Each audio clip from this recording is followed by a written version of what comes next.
তো তোমাদেরই ব্যাচের স্টুডেন্ট, ওর নাম সুব্রত সুদীপ্ত মণ্ডল। ওর নাম সুদীপ্ত মণ্ডল, তোমাদের 219 নম্বর ব্যাচের স্টুডেন্ট। ও জয়েন করেছে skill authority of India, Rourkela. আর জয়েন করেনি, জয়েন করবে 17ই জুলাই। বা আমরা ভীষণ খুশি যে মানে একটা সেন্ট্রাল গভর্নমেন্টের নবরত্ন না মহারত্ন সংস্থায় জয়েন করবে, এবং ওর ফিউচার আরো ব্রাইট রয়েছে, আরো ব্রাইট অনেক জায়গায় পেয়েছে ও, সেগুলো নিশ্চয়ই বলবে এই কথার মধ্যে দিয়ে। আর মূলত জানতে চাইবো যে একটা স্ট্রাগলফুল লাইফ কিরকম ভাবে সামনের দিকে এগিয়ে চলে, এবং হতাশা মানুষকে কিভাবে গিলে খায়, বা হতাশা থেকে কিভাবে মুক্তি পাওয়া যায়, বা ভয় পড়তে পড়তে ভয় পাওয়া, বা এই সমস্ত বিভিন্ন ব্যাপারে কথা হবে। ওর মতো করে বলুন, তোর মতো করে তুই বল, তোর যেটা ভালো মনে হয় সেটা বল। আমি সুদীপ্ত মণ্ডল, এই প্যান্ডেল কাটোয়া লাইনে বিরাটে আমার বাড়ি। 19 নম্বর ব্যাচে আমি ভর্তি হই। এই ব্যাচে আমার আজকে পড়তে আসার ডেট ছিল। আজকে পড়তে আসার ডেট ছিল, কিন্তু আজকে মঞ্চে ওঠার ডেট।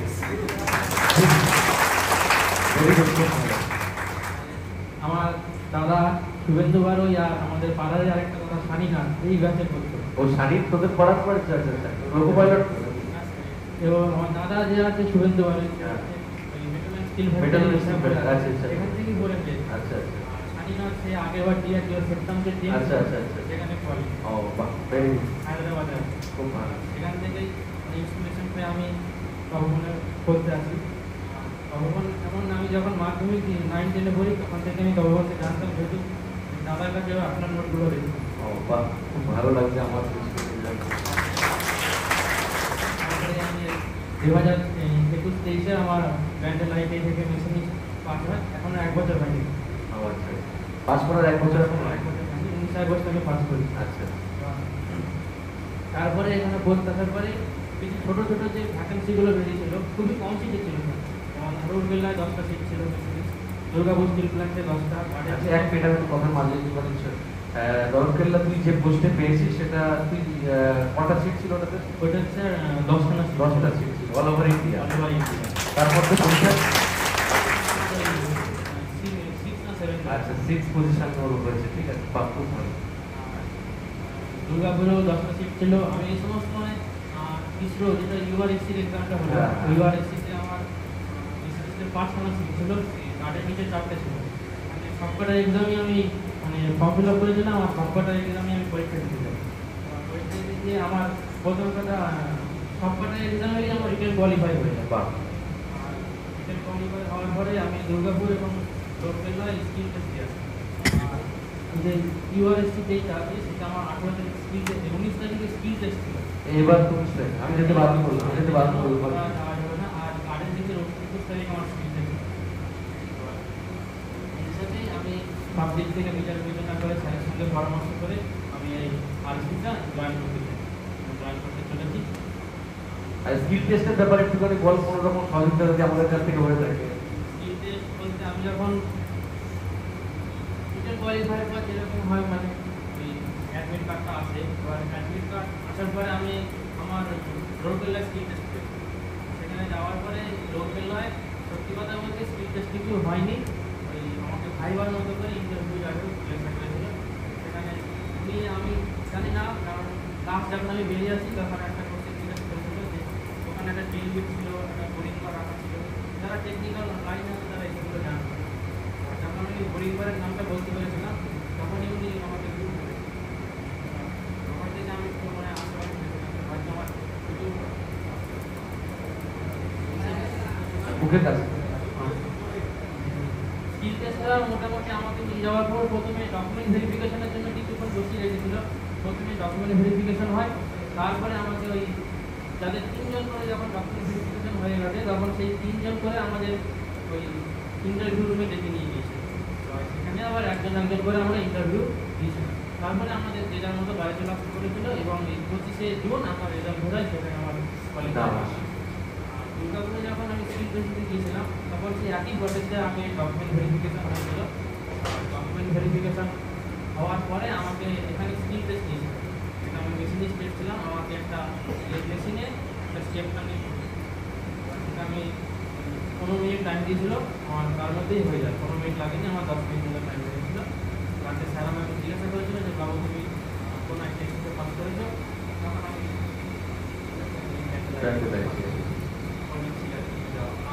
আর কোথাও কোয়ালিফাই করেছিলি কিনা জিজ্ঞাসা করেছিল, তখন আমি বলেছিলাম, সত্যি কথা বলেছিলাম যে হ্যাঁ স্যার আমার আরএসপিতে কোয়ালিফাই করা আছে, কিন্তু আমার ফাইনাল রেজাল্ট এখনো। সত্যি কথা বলতে হয়, কারণ এটা নিয়ম। ওদেরকে আমি স্কিল টেস্টে যেমন ভাবে বলে দিয়েছিলাম যে এইটা এরকম করতে হবে, ওদেরকে কিন্তু ঠিক তেমনই জিজ্ঞেস করেছে। সেরকম ভাবে স্যার যেরকম বলেছিল সেরকম ভাবে জিজ্ঞাসা করেছিল। আর স্যার বলেছিল তুমি একদম নর্মাল ভাবে থাকবে, আর যেই জামাটা করে ইন্টারভিউ দিতে যাবে সেই জামাটা যেন মোটামুটি 3-4 দিন পরে যাবে। আর ভাগ্যবশত আমি দুর্গাপুরে যখন গেছি সেই জামাটা আমার একই জামা পরে রোলকেল্লাতেও ইন্টারভিউ দিতে গেছি, আর সেই জামা পরেই ওই দুর্গাপুরে ইন্টারভিউ দিয়েছি।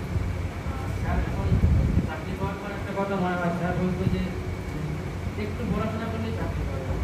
সত্যি কথা বলছি, টেকনিক্যাল লাইনে হ্যাঁ অবশ্যই তুমি যদি একটু মনোযোগ দিয়ে পড়াশোনা করো তাহলে সত্যি টেকনিক্যাল লাইনে কোনো ব্যাপার না। ম্যাটার পড়ে না অনেক সময় এটা। আর ইন্টারভিউর কথা আমি বলি, তোমাদের একটুখানি ইংলিশ কানেকশন বলে দিই। তোমরা অনেকে ভাবো যে ইন্টারভিউ মানে হচ্ছে আমার সেরাটুকু দিতে হবে, একদম বোগাস। ইন্টারভিউর মেন ফান্ডা হচ্ছে যিনি তোমার নিয়োগ কর্তা তিনি শুধু বুঝবেন, একটাই চিন্তা করে যে এই ছেলেটি এই মেয়েটি এখানে চাকরি করবে কি না। তার কোয়ালিফিকেশন সে তো পাস করেই এসছে পরীক্ষাতে। তার মেন চিন্তা থাকে, এটা আমার সঙ্গে হয়তো দেশের অনেকের মিলবে না কথা, কিন্তু আমি এটা জানি যে সংস্থার একটা আসপেক্ট থাকে।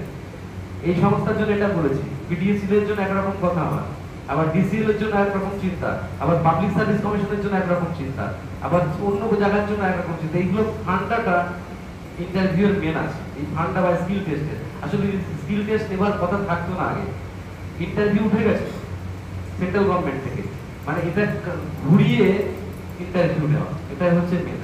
বুঝতে পেরেছো? তো ওর সাফল্যে সত্যি আমরা অনুপ্রাণিত, খুশি তো বটেই, তার সাথে হচ্ছে অনুপ্রাণিত। তা একদম শেষ কয়েকটা কথাই তোর নিজের ব্যাচের স্টুডেন্টের জন্য যদি এই খারাপ সময়ে বলা যায়, যখন কোনো কিছু মানুষ না পায়, বেকারত্বের যন্ত্রণা, এগুলোকে ওভারকাম করার যদি কোনো মন্ত্র থাকে শর্টকাটে কিছু বলতে পারিস তাহলে।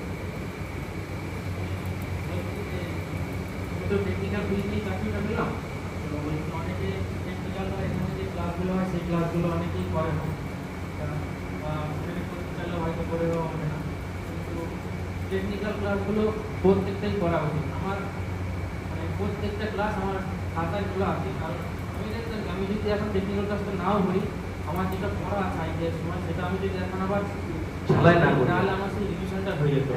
এই রিভিশনটার কারণেই আমার আরও সুবিধা হয়েছে। আমি এমন কোনো দিন নেই আমি দিনে 1 ঘন্টা হলেও আমি আমার টেটের পড়াটা পড়তাম, আর এই কারণে আমার টেটের কোনো অসুবিধাই ছিল না। এখানে ম্যাডাম যেভাবে গাইড করতো, প্রত্যেকটা পার্টিকুলার সাবজেক্ট অনুযায়ী উনি ক্লাস দিত, তার এমসিকিউ করায়, অবশ্যই করায়, যারা ক্লাস করে তারা নিশ্চয়ই জানে। আর এই ক্লাসগুলো আমি ফলো করতাম। যে এক্সামগুলো নিত সেগুলো সব হয়তো আমি দিতে পারতাম না, কিন্তু আমি তখন কী করতাম যে আমি নামটা ঠিকানাটা দিয়ে একটা কোশ্চেন অ্যান্সার করে আমি সাবমিট করে দিতাম।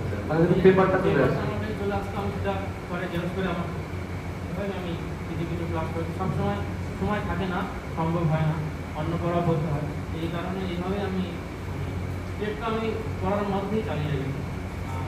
সামনে রেলওয়ে লোকো পাইলট টেকনিশিয়ানের যে ভ্যাকেন্সি আছে তাতেও যেরকম আর একটা সিটও নেবে আর কি, সেটা তোমার চিন্তা করো না, ওর জন্য একটা সিট রেখে দাও তোমরা, ঠিক আছে? এটা স্যারের আশীর্বাদে যদি অবশ্যই হয় আমি অবশ্যই চেষ্টা করবো, কিন্তু ভ্যাকেন্সি অনেক হয়েছে, তাতে কোনো অসুবিধা নেই। যেখানে আমরা 6000 সিটের জন্য 6000 এখন তো 20,000 প্রায়, যেটা ছিল সেটা বেড়ে আমাদের এখানে 18,799 জন হয়েছে। এটা অনেক আরো উৎসাহিত ছিল না, তাদেরও কিছু জনের অবশ্যই চান্স থাকবে। এটা বলবো পড়াশোনা অবশ্যই করা উচিত, আর পড়লে অবশ্যই চাকরি হয়। আর একটা কথা বলবো, যখন স্যার যে সায়েন্সের পড়াগুলো পড়াতো, স্যার একটা কথা বলতো যে 9-10-এর যে বইগুলো আছে সেগুলো এখন ভালো করছে। আমি আবার সেই পুরোনো 9-10-এর বই আমার কাছে ছিল না, আমি কোথায় রেখেছি মনে নেই, আমি পাশের ওই আমার ফোনের কাছ থেকে আমার 9-10-এর বই জোগাড় করে স্যারের ওই পড়ানোগুলোই পড়তাম। এনসিইআরটি ফলো করা ভালো, কিন্তু ছিল না, আমি কি করবো, আমি বাংলা মিডিয়ামের বই ফলো করি। যে কোনো মিডিয়ামই কোনো ম্যাটার করবে না, মিডিয়াম বাংলা থাকবে, মিডিয়ামের বই ফলো করে মানে কনসেপ্ট বিল্ড করতে হবে। আমি পড়াগুলো করতাম। যার খুব ভালো লাগলো ওর কথাগুলো, আমরা নিজেরা অনুপ্রাণিত। তবে একটা জিনিস তোমরা মাথায় রাখবে, তোমরা যা পড়ছো এর বাইরে কিছু এবিসিডি পড়া লাগে না, এটা একদম নিশ্চিত। তার কারণ হচ্ছে যে এত বেশি কিছু আমরা পড়াই, তার বাইরে জগৎ তুমি কি করে করবে এই চাকরির জন্য। ইউপিএসসি হলে আলাদা ব্যাপার, সেগুলো নিয়ে নয়।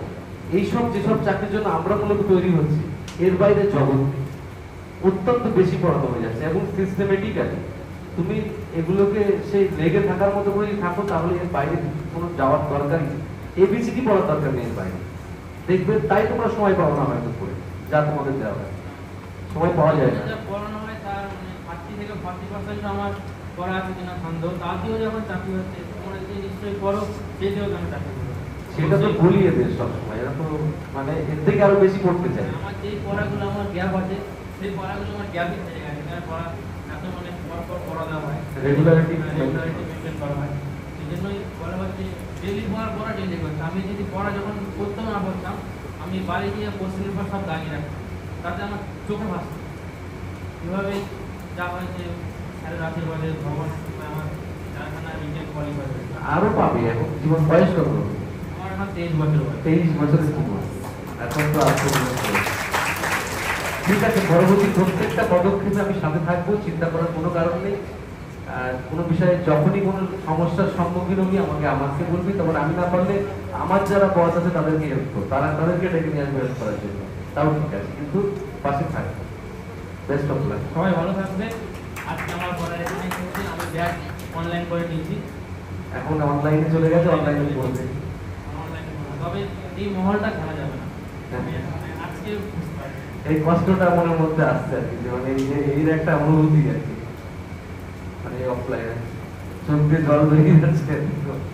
ঠিক আছে, ঠিক আছে, ঠিক আছে, এই ঠিক আছে বাবু, ঠিক আছে, ঠিক আছে।